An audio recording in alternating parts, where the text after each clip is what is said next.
Right, so I broke it down into two categories, and actually what I did was I went through and made a list of some things that I personally thought would help contribute to the aspect of research. And I talked about that earlier this morning, the replication of previous research. Replication is taking a theory and furthering that theory by building new data on it. And I talked also about court intervention, where, and I've been talking, I'm sorry I don't know your name, Martin, who deals with, I think coming out of Arizona, that aspect of court intervention, where parents are required to take a parenting class before you can further any kind of divorce action. And I think that's very important. That gets that information out there. And I was also explaining to him the aspect of the long-term effects of alienation upon a child, that when they become an adult, that there's depression, there's delinquency, and I think suicide might be one of those issues also. Alcohol and drug abuse. And drug abuse, yes. And basically what's happening, we all have boundaries that we're taught when we grow up. When we have two divorcing parents, one of those divorcing parents does their very best to take those boundaries down for the other child. Come to my house, we're less strict on the rules. And so what happens really is the boundaries are taken down, and when they become adults, it's much more difficult to navigate through life without getting themselves in trouble. And I talked about, I put up their test instrument, and I'm not really up to date on what you have that you've created in regards to test instruments. And I've been listening throughout the conference here, and perhaps we need to put more of that information out there. And some of that's because there's been a little bit of a lag between the last time I looked at parental alienation and where I'm at today. I also talked about minimizing the adversarial role in court. And I talked about that, just as that aspect of taking versus out of it. We are a competitive society, and if we can make it and to try to resolve, and I realize that's a long way to go when we ask legislators to do something along those lines, but perhaps we can get there by bringing that idea to them. There's got to be a starting point. And talking with Bill said, are there any other ideas that you can think of in regards to research, directions that we can go? And so I'm going to leave that to you right this second as we're going through this process, and then we'll come back to funding in a minute. So I guess I just want to sort of make sure that we're thinking also about how to engage the researchers, not just what the topics of the, I think we have an endless number of research topics, right? Sure, it's very in-depth. Yeah. The question is, there's really very few people out there doing it because, in my opinion, it's hard to get funding to do the research. There's all this stigma attached to the topic. We don't have people coming up to graduate schools doing their dissertations on it, so then they're not the professors, with Jennifer Harmon basically being the only exception that I know of. So the question is, how do we get more people in academia doing this research? How did Jennifer and Mandy do it? I would love to know. I'm so jealous. Grants, I talked with her today, and there was some grant topic also that. If I might Go ahead. Answer that, though, because I heard her say that her first study was funded by a GoFundMe effort, I believe. Right. No, she did. That's right. And that was incredible, because how do you find people who have, negative experiences, right, from divorce and child custody, also are in mainstream society, and may also be interested in helping satisfy their own desires to improve society and to find ways of reforming court, and that is using social media. So if she was able to find them, I think that it would be really lovely to hear from her. How she got there, yeah. Yeah, but using the social media to connect with those who are,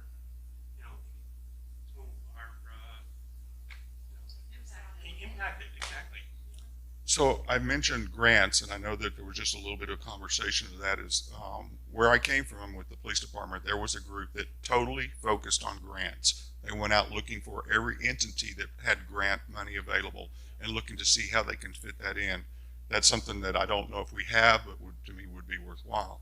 Another thought that came to me also was the graduate student, as they approach taking a PhD, wanting to write their dissertation, if we create maybe a funding mechanism to help them through that PhD research, then there's a scholarship for anything that focuses on parental alienation. That was just some thoughts that I had. If there's cash available to help sponsor that, but in terms of finding funding for the individuals that we would like to fund, I'm so sorry.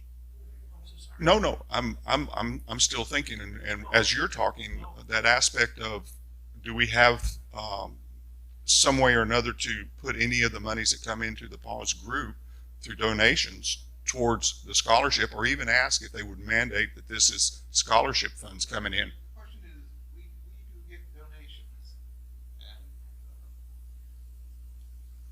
they're not huge. They're $10,000 one year, $20,000 another year. Amy and Stephen and I essentially got $50,000, but that was related to PASG, but not directly. Sort of friend of PASG. But so, how should the money be spent? We've been spending it on these somewhat piddling grants at $2,000 each, which people have enjoyed. Should we spend the money on hiring or part-time a grant specialist? Should we spend the money on scholarship of some kind? In other words, if we had $15,000 or $20,000,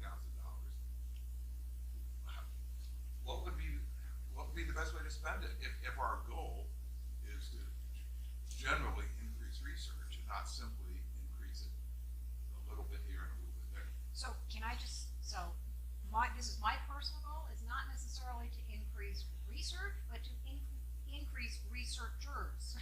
Yes. In other words, I don't want to just keep getting the money to do the research. I want there to be more people doing research. Yes. How would you do that? If I had $20,000, how would we do that? So I work for an organization that had the same problem and wanted to increase more researchers doing child welfare research. So we created a dissertation grant.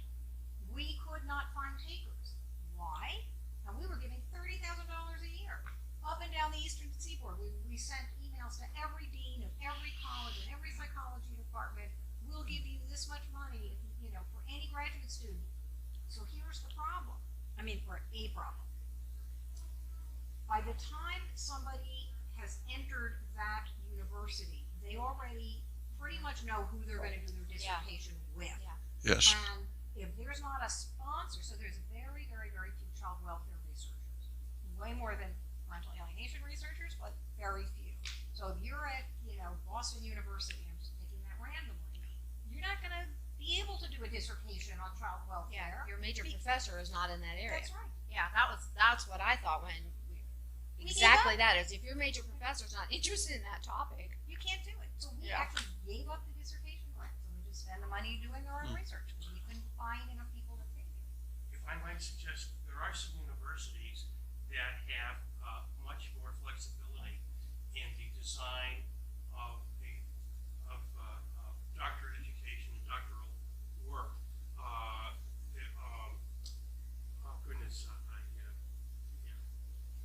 You're not talking like Phoenix, University of Phoenix? Are you talking about University of Phoenix, the online? No. Like I went to Union Institute, that in California, and there are in Vermont, not UVM, but there's another university.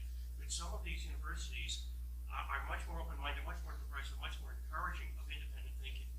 And I think by identifying them, that's a way of networking with those who are on board on doctoral committees and in preparation for the actual dissertation.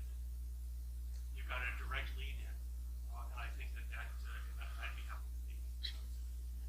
So perhaps another idea when there's a research project that you come up with amongst the group is to reach out to a person that may have a little interest and bring them in on board and pull them in so that it starts to expand their knowledge on and their interest in parental alienation. Another possible choice. A couple things I certainly encourage that. In our research, I'll better put that in work coaching thinking. I would like to do that as a suggestion. Universities that really propagate more progressive thinking, more independent actions in new studies.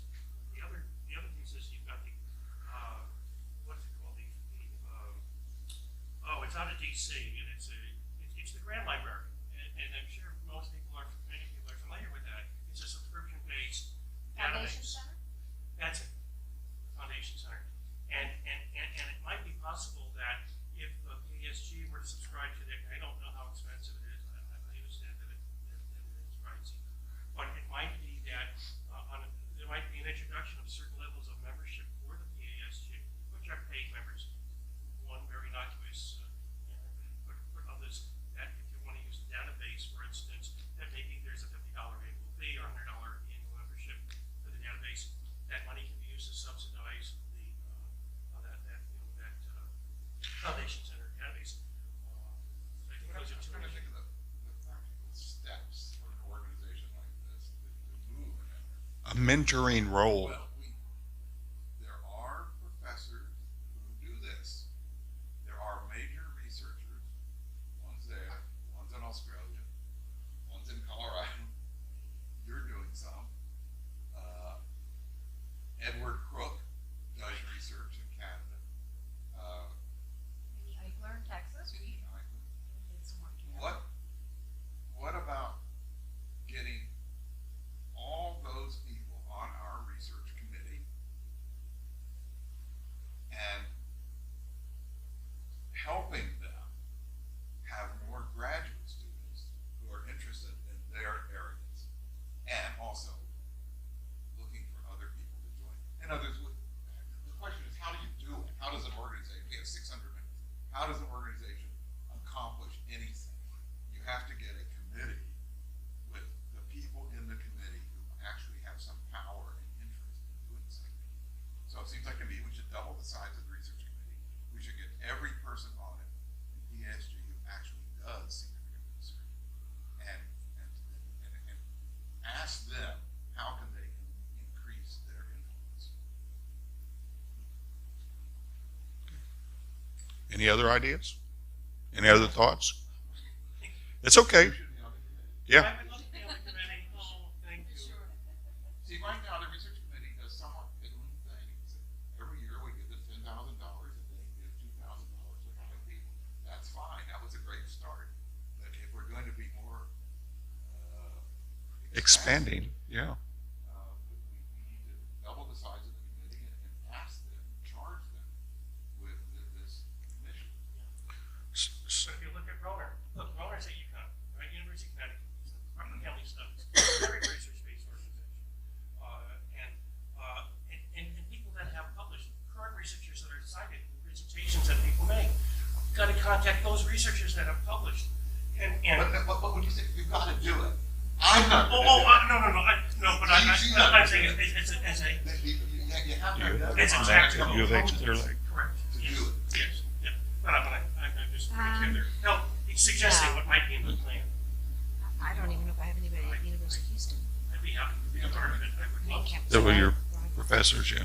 But I've been speaking of, you're actually on the research committee, and Mandy Matheson is the chairman. Yeah, I mean, I don't think we actually ever meet.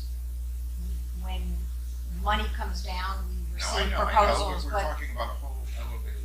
function. right, it's actually making the committee have a purpose, other than just deciding who gets $2,000. Sure. Yeah, with goals and objectives and something measurable. And Jennifer's connected to the university. I don't know who else is connected to a university, but that would be Well, an aspect. Bill's at Vanderbilt. Yes. Ron's at How about if UConn. everybody just one at a time, because I don't want to miss anybody's good ideas. So, I was just throwing out the idea of what advocacy to the foundations. If they're not, big foundations that are giving money to development research or trying, if they don't know about PA, they're not likely to target. This foundation, and also I refer to the Department of Justice, the Dr. Watts. That mainly has to do. Under the juvenile domet- Even also child abuse and domestic violence. Domestic violence, yes. yeah. Part of it. We need to Yep. increase the money, but just need to increase the people who want the money. Because just to get more researchers is helpful, but then we've got to get more money to keep them engaged. Well, I'm sorry, and just just from my perspective, I'm not at a university, so there are people like me who are research oriented and science oriented and going back to that, and I have had to tag team, which is absolutely fine with me. But you can also tap into some more people like me to tag on with some of the university people who have their worker bee undergrads and grad students, and because that's what Jennifer has. I mean, we just get to tap into her plethora of students to help do a lot of the data entry and a lot of the busy work that we need done, and they need the experience. So, a way to maybe tap into some more, PhDs who have been clinical but were trained in their graduate programs in the science model. Maybe want to go back to that, or want to keep a foot in both worlds. So, with an email to those within the group that might still be connected to a university, to reach out to some of the professors in the university and explain to them we're trying to expand research on this topic, and is there students that want to participate, would be interested in participating, and anyway, that's. And design an RFP, not necessarily with a date, but something like an RFP, to give a sense of what that mission is, what the goals are, as a grant. And that can be distributed to the department. And Amy's right. When the person walks in the door, they have to have an interest in that topic. Yes. You have to immerse yourself in it. Yes. Right, money isn't enough to make a graduate student be able to do or want to do a dissertation on a topic. There's no, because it's blood, sweat, and tears for 5 years. You have to love it, and you have to have the support of the department. Right. But it sounds like what Bill, adding on to what Bill's idea was, to actually build up your research department here within the PASG, and you assign somebody to reach out to people like you, and have somebody who specializes in looking at corporations or the Department of Justice or whatever for grants, and you segment it that way, if that's something, and then everybody's got a specific job rather than just, because these are all good ideas, but who's gonna do them all? The one with the New York accent. I'm from Brooklyn. What a surprise.